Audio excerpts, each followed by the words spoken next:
Welcome to Ask An Innovator. It feels like years since I've been here, but it hasn't. It's been about a week. I'm so fired up about my guest right now. Nadia Larussa is all things small business. She is all things big business. She is all things business. One of the things we love on this show is diving into business. The scary aspects, the vulnerable aspects, the successful aspects. I can't speak, I'm so excited. There we go. We talked about perfection being imperfection, and that was me being imperfect. That's good, because I heard sexual aspects. I think that's what it was. That's not on the list. We won't talk about that, Okay. But thank you for pointing that out. Maybe we will. Who knows? Community TV, we got to be careful. Okay. Edited, unscripted, as always. Nadia Larussa, hey, thanks for coming down. Thank you for having me. Yeah, we're really excited. Okay, so Thunder Bay and business. Do you want to talk about Thunder Bay? Do you want to talk about business? Do you want to talk about one and the same? Yeah, I think to me they're one and the same, because this is where I am, this is where I've lived, and this is where I have all my businesses. So yeah, we can talk about all of them. Without getting too much into the specifics of your businesses, how many businesses do you have? It varies. Yeah. Right now it's 9. Yeah, but I'm always looking for new opportunities, but then I'm also about making a business successful and passing it on to the person that's going to run it after me. Right. So You're from Thunder Bay? I am born and raised in Thunder Bay. Born and raised in Thunder Bay. Pure and pure. I love it. Through and through. Yeah. Your family. Okay. Tell us about your family. So my parents met in college. They were both, my mom was from Marathon, my dad was from Wawa. They met in college, and so my brother and I were born and raised here in Thunder Bay. We grew up in Northwood, and I went to school at St. Pat's. And so, yeah, they were your pretty traditional parents. My mom's Finn, my dad's Italian, so I'm like the ultimate Thunder Bayer. This is the ultimate Thunder Bayer. It's right here. Yes. Yeah, and they both worked full time while my brother and I were in school. We were just a normal family. Yeah. Amazing. You have children? I have many children, yeah. How many children do you have? I have 5. All right, so I'm going somewhere Okay. with this. So raising 5 children or running a business, which has more challenges? Is that a fair question? That is a fair question. Okay. So I would say raising children has more challenges because you got me. It's a good one. They're just different challenges, right? Yeah. So kids, I mean, they're super dynamic, and I really love my kids, and I think they're these 5 really amazing little humans right now. My businesses are also amazing, but they've been completely different sets of stressful challenges. They've both actually kept me up all night from time to time. So. Do you think running businesses is like having children? Definitely. Yeah.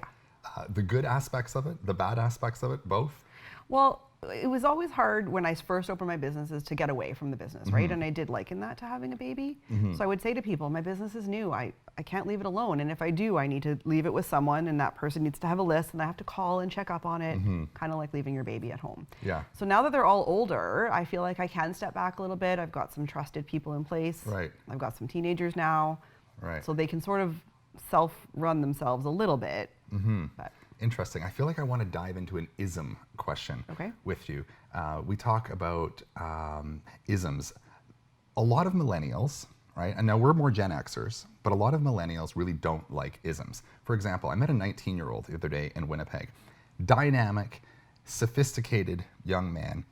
Didn't want to be identified by his age or his gender. He doesn't want those age isms or any gender isms kind of thing.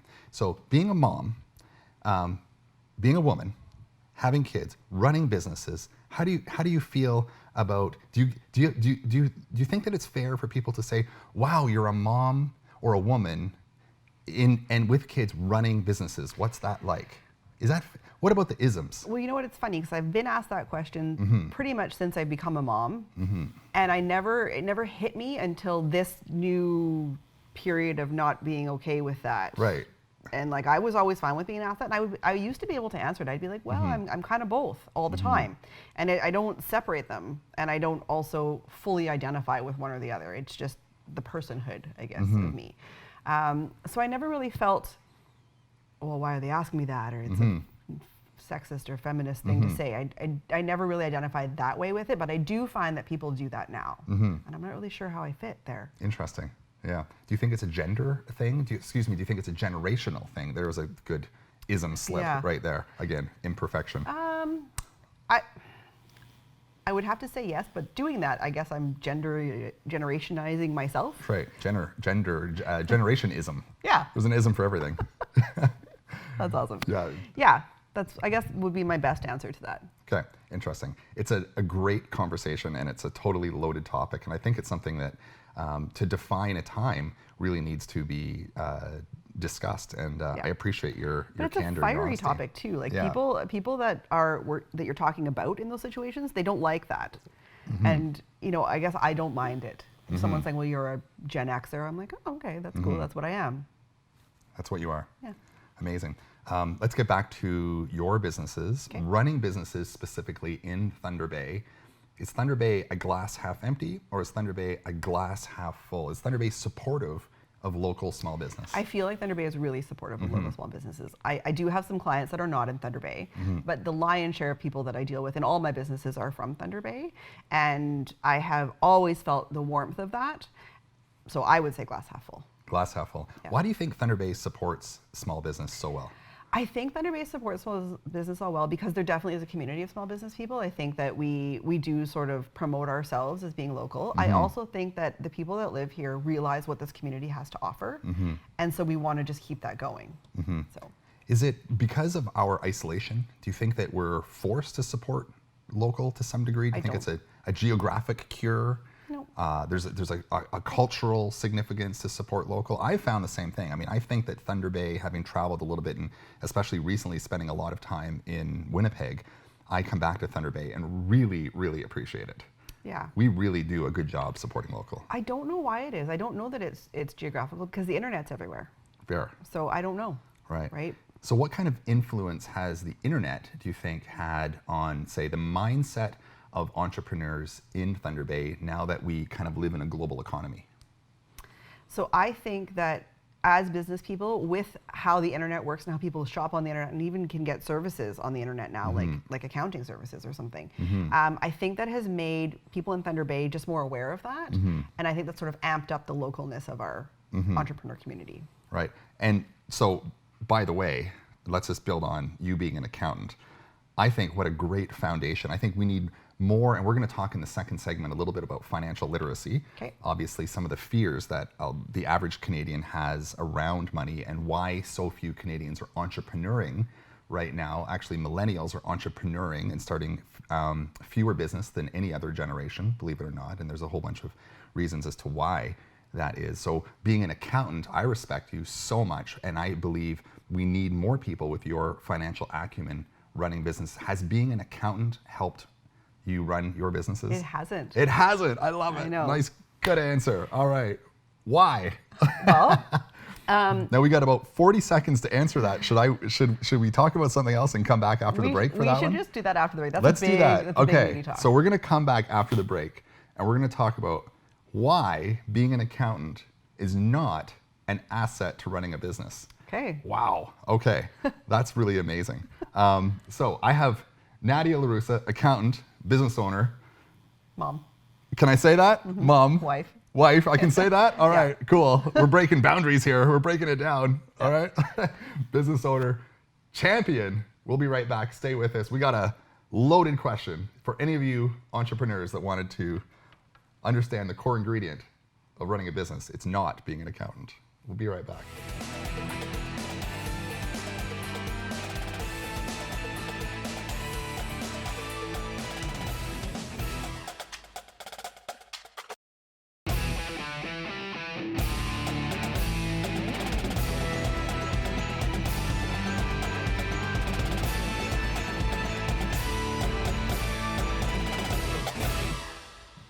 Welcome back to Ask An Innovator. I am here with Nadia Larussa, accountant, mom, entrepreneur, business owner, all the things. Nadia is all the things, and I have the ultimate question. I promised you that sat through our community commercials. Good job. Here's the question. You said before the break, running a business and being an accountant, being the accountant does not necessarily help run the business. Correct. Okay. Yeah. So what I want to make sure is that people don't think you need to be an accountant before you can run a business. Right. Okay, good. But you do need to have an understanding of money, financing, banking, cash flow. You need to have a good, solid understanding of all that stuff. And where I became really successful in sort of creating my own startup abilities was being creative with how all that stuff worked. Sometimes it meant private lending, sometimes it meant banking, you know, sometimes it meant talking about extending terms with different vendors. Where I feel people get stuck right now is as soon as they come up to a roadblock, it stops them. And they're like, I don't know what to do, so I'm going to stop. I'm going to not be an entrepreneur. Right. And I think that is the biggest shame. Right. Like that makes me sad. Right. So do you think that financial literacy, understanding of the basic A, B's, and C's of money is that roadblock? Not being able to access the money? I think it's all pieced in there. Like I think when people come up to something that they haven't come up to before, that can get people stuck. Right. We encourage people on this show to open businesses. Good. Is it money that stops people from opening businesses, or is it fear? Oh, I'd say it's fear. Right. Yeah. And can you dive into fear of money? Is it so then fear of money, fear of failure? Would it be fear of failure in your opinion, or fear of money that stops people from taking the plunge, the entrepreneurial plunge? I think what happens, and these are just conversations I've had with people, because I'm super, super interested in the entrepreneurial community of this city. In particular, what you talked about earlier about how young people aren't opening businesses. And I don't think it's because they don't have ideas. So it's like, what's stopping that idea from becoming an actual business? And a lot of the conversations I have end up being things like, well, I'm not sure, I've got this job and the paycheck comes every 2 weeks and I don't know that would happen with the business. So then they just don't do it. Rather than think of a way to do a job and a business for at least a little while. So what are the ingredients of a successful entrepreneur? Understanding that being an entrepreneur is to be creative, and in some cases, a good entrepreneur identifies a problem and goes and creates a solution. Right. Is an entrepreneur an artist? So the ingredients of an entrepreneur are a really good idea, a boatload of passion, you know, drive and motivation, and then like the other side of being risk averse, like that ability to take that risk. I was waiting for you to say the R word, to say risk. Yes, the R word. I was waiting. So risk. Yeah. What advice do you have for those that can summon the ideas, the strengths learned or kind of instinctual? What advice do you have for people that don't have a stomach for risk, even though they're maybe sitting on the world's best idea? So I would say that you have to sort of get past that, and I think it's a bit of a movement. You do not want to take someone who's risk averse and say, well, go jump off a cliff. Like that's really too risky. But find that middle ground. But then it does involve getting yourself past your risk tolerance level a little bit, right? Because every business will have a bit of risk. Whether you're taking on a partner, there's risk there. Whether your health is a risk. Everything's a risk. Everything's a risk. So you have to move past that. Right. The balance is not going too far past it, right? So you're being reckless. Risk taking, I'm hearing you say risk taking is part of the deal. Absolutely. How do you prepare for the risk? I mean, how do you get it? Do you believe in being coachable? Do you believe in having a coach? Do you believe in mentorship, school, self-taught, learned? I mean, where does one, I mean, I think that empowerment and mitigating risk and risk management is really just about having a plan.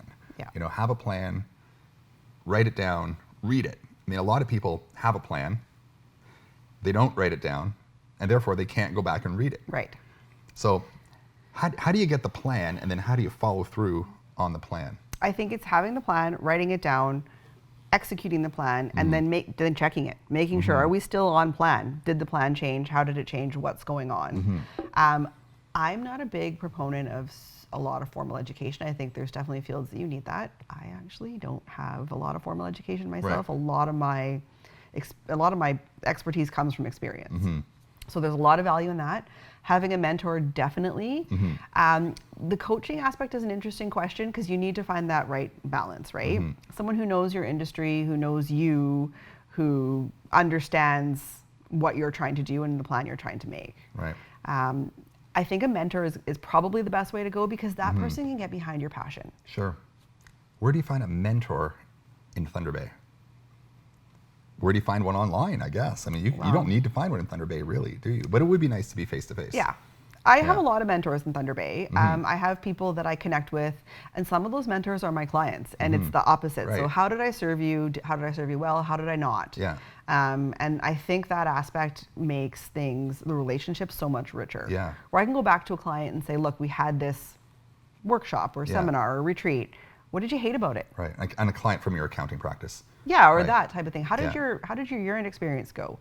You know, how do you feel about what I do and what we're doing together? Yeah. So what advice do you have? So you agree that mentorship is a big component. Yeah. How do you formalize mentorship? Do you ask for mentorship when you go to your mentor as a mentee? Do you have a contract? Do you create an agreement? Nope. Do you formalize it? No. Nadia, will you be my mentor? Absolutely. Yeah. Yeah. Okay. Does it kind of go something like that? It's kind of like that. So I would reach out to someone and say, look, I consider you a mentor. Would you be willing to share a meal with me so I can talk to you about this specific thing that's on my mind? Yeah. And then just making sure that person wants to mentor you. And I think those are more really enriched friendships where there's a big respect there. And what kind of organizations, or maybe this might be something entrepreneurial, community-wise, that maybe you and I can even kind of build from, and we have some great ideas that just spawn through conversations on this show. The Thunder Bay Mentorship Network. Yeah. To make it less awkward for people, it takes a lot of fear facing again and courage to walk up to somebody and tell me if I'm wrong and say, hey, I really look up to you. Will you be my mentor? Right? Fear of rejection, and that's the biggest reason I think that people do not formalize mentorship or coaching, call it what you like, it's because of fear of rejection. Really? Okay. I imagine, because, hey, Nadia, and after I say this, say no. Okay. Right? Hey, Nadia, will you be my mentor? No. Right? Entrepreneurial hopes and dreams crashing down, right? I mean, that's the thing, is fear of rejection. Yeah. That's huge. Do you have fear of rejection? Definitely. How do you face the fear of rejection? Because as an entrepreneur, you're dealing with it all the time. At the end of the day, in business we have to close and we have to make sales. Yeah. At the end of the day. Yeah. I hate being rejected. It's my thing. That's the thing that I hate the most. And what I've done is I have given myself a healthy dose of confidence. And I have made sure that if I'm offering something to someone, that I am confident in my abilities. And sometimes just even saying that, look, I'm super confident that I can help you. Yeah. Can you give me a shot to have this opportunity? Yeah. If I'm still rejected after that, I'm cool. Right. Yeah. You've done all you can. Yeah. You've put yourself out there. Yeah. It sounds like you're being vulnerable. Yeah. Are we still on TV? Yeah, we're still on Okay, TV. great. Vulnerability is cool. Isn't it? Yeah, it is. No, there is a lot of strength in vulnerability. And the other thing that there's a lot of strength in, and this is my advice to most people, is there's a ton of strength in a super humble apology. Yes. We all screw up. Yes. We all make mistakes. Coming and saying, look, I messed this up. I'm really sorry. The power of making amends. We'll be right back. The power of making amends. I love that. Vulnerability, our favorite topic. Ask an Innovator. Stay with us.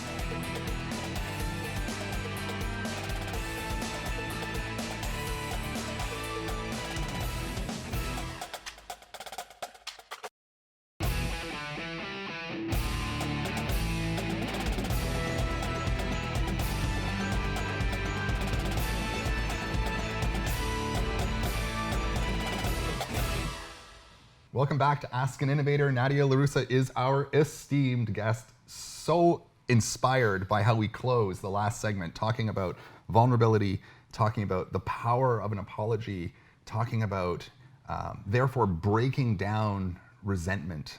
It's such powerful, passionate stuff. Yep. Emotion. How does emotion play into your businesses, into your life, into your decision making? Do you quantify emotion? Do you compartmentalize it? Do you let it roll? Did you ask my husband that before I came? I would never ask him that, because I have a feeling that all husbands and wives might answer in a similar way. It's an unfair question. I will own this. I am a super emotional person, and a lot of my decisions are made emotionally, and I'm okay with that, right? Where some people are super logical, I do definitely put a lot of weight into my feelings and sort of my gut feel, and how how am I feeling about this? So emotions play a huge role. And like every other human, my emotions can get the best of me sometimes. So that's the thing. Yeah, there's a lot of emotional, I mean, people can get emotional, and I think that living in a small town, an isolated, relatively small town, there's a lot of hot topic, there's a lot of hot buttons, and I think it's an emotional community, and I think that Thunder Bay, because of being emotional, it's what makes us great, very truthfully. I mean, every day there's something to talk about. There's times I'll be at the gym and I'll be sitting in the sauna and I'll hear certain people talking about, say, certain issues, and for me, I'm a big fan of, just my own personal opinion, I'm a big fan of our military, I'm a big fan of our first responders, I'm a big fan of our police officers and our fire department and our paramedics. I mean, I really believe these people are heroes. Now, these people have jobs, right? These people are paid a salary. They have a ceiling in their life. You and I are entrepreneurs. We have the ability to be really up with money or really down with money. There's not really that consistent. Now, we talk about emotional highs and lows. The first responders in our community are paid a salary. Now, they're maybe financially not on an emotional roller coaster, but the barometer and the opinion that communities have of such people is very emotional. Definitely. I have the absolute privilege of encountering our police officers almost on a daily basis, just where my office is located. They're humans. They're great humans, all of them. And they have been taken through the ringer lately, both by just sort of situationally what's going on in our community, but also by some of the responses that I've read online and some of the attacks and, you know, character assassinations, I have to say, just on some of our officers.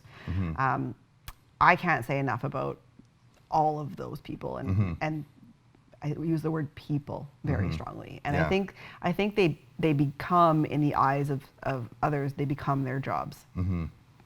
So you're a big fan of our police force. Huge. Obviously our fire department, our paramedics. Do you think it's true that when people, we don't respect them to some degree until we need them? Is that fair?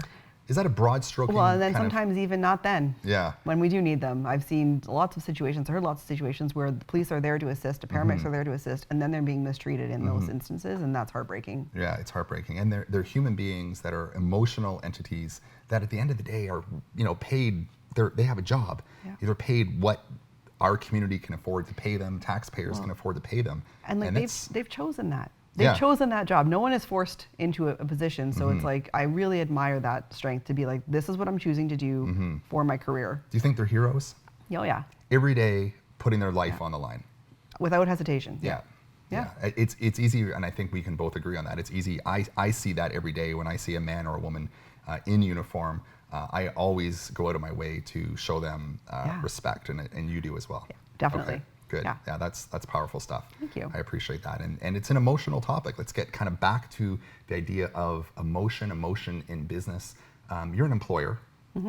Is having staff today, would you equate that, and you have children, you're an employer, would you say having staff is like having children? No. You have amazing staff. Thank you. I know your businesses, and I commend you by how you run your staff. Yeah. It's not easy. How do you manage your staff so well? So I have a couple key rules that they need to follow. Okay. And then I compensate them well, and I empower them. Yeah. And I think that sort of recipe where I'm clear with my direction, I give more than more than market compensation, but then also give them authority and autonomy. Right. Those are the key pieces. So when you have the right person in those roles, then you get comments like the one you just gave me. Right. So clearly, I mean, you have clearly defined ideas in a written plan. I mean, do you have your mission statement, your HR mission statement written down? Is it something that you refer to on a daily basis just to remind you? No. No? No, it's just four rules. What are some Nadia life hacks? I mean, what do you do every day? Where is your personal development at? What do you do to stay sharp, to keep all the balls in the air? I get up at 4. You get up at 4. Okay, this is powerful. This is one of my absolute favorite podcasts is Tim Ferriss. And Tim Ferriss talks, there's a big trend right now on the, I can't remember the name of it. It's something about waking up at 5 a.m. Okay. And so I haven't heard this trend. Yeah, so getting up at 5 a.m. is a big kind of a personal development trend right now. There's a book on it called the 5 a.m. something or other. I'm kind of gapping out right now. But you're up at, so 5 a.m., but you're up at 4. Every day. So you're life hacking the life hack. Am I? Okay, yeah. If you're up at 4, you're this is exciting. Personally developed. I mean, you didn't even know this. I didn't know this. I've been doing this for years. Getting up at 4. Okay, what time do you go to bed? 9:30. Fairly religiously? This is Yeah. Yeah. Okay, and why do you get up at 4? I get up at 4 because I utilize that time to have the equivalent of a half a day. So Yeah. by the time 8 o'clock rolls around, that's when the kids are getting up and heading to school, or like other people are sort of emerging out of their sleep, right? So by that time, I've had a half a day, and I can use that half a day for whatever I want. I can work, I can do yoga, I can read, I can research something that's been on my mind. I can get emails and stuff drafted. I can, sort of just clear my head for the day. Yeah. Yeah. Wow. I rely on you in my business life quite a bit. Now that I know you're up at 4, if I text you at 5, am I getting a response, or is that Nadia time? No, I'll respond. You will? Of course Definitely. you will. All right, maybe you shouldn't be letting us all know this, but that's absolutely... Well, and there's another, like I have a friend of mine who also gets up at 5, and occasionally we'll have breakfast or we'll do something, but it's Where do you go for breakfast at 5 a.m.? Well, usually like we'll have it at her house or my house or something. Yeah. Yeah, of course. Wow, that's amazing. Any other quick life hacks for us? Any other success tips? What 30-second tidbit of advice would you give to the would-be entrepreneur who's on the couch, doesn't like their job, unhappy, but wants to go get it? I would say go get it. Yeah. Yeah. It's not even 30 seconds. Just go and get it. Just figure out what your block is. Yeah. Bust through that. Yeah. And don't go get overthink it. Just dive into it. Yeah. That's amazing. I'm super fired up. That was the fastest half hour I think I've ever experienced on Ask an Innovator. Thank you so much, Nadia. The tips, just to recap really quick, just go get it. Get up early. Seize the day. One more. Fire it at me. What do you think? Do yoga. Do yoga. Respect our community. Thank you, Nadia. Ask an Innovator. What an amazing guest. Thanks for tuning in. See you next week.